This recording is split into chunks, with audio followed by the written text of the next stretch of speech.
Wannan shine darasinmu na farko a cikin darasinmu na ethical hacking. To menene ethical hacking? Ethical hacking na nufin yin hacking na halal, wato gwada tsaron kwamfuta, website, network ko system domin a gano rauninsu, wato vulnerability, a gyara su ba don cutarwa ba.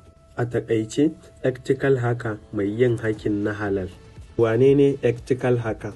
Ethical hacker mutum ne wanda yake da ƙwarewa a fannin cyber security, yana amfani da iliminsa na hacking domin kare kwamfutoci.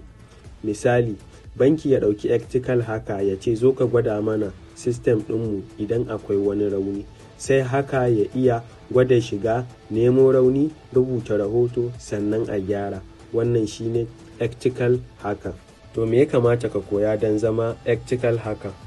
Abin da ya kamata ka koya shine Linux. Linux ana amfani da shi wurin rubuta program da amfani da hacking tools a cikinsa da testing da gwajin tsaro. Don haka yana gudana ne a kwamfuta. Hakan yasa za mu yi amfani da Termux. Termux yana a madadin Linux ne, wanda ake amfani da shi ma wurin rubuta program da gwaji da amfani da hacking tools. Sannan kuma yana gudana ne a Android. A karatu na gaba za mu shiga Termux da yadda ake amfani da shi da yadda yake aiki da sauransu.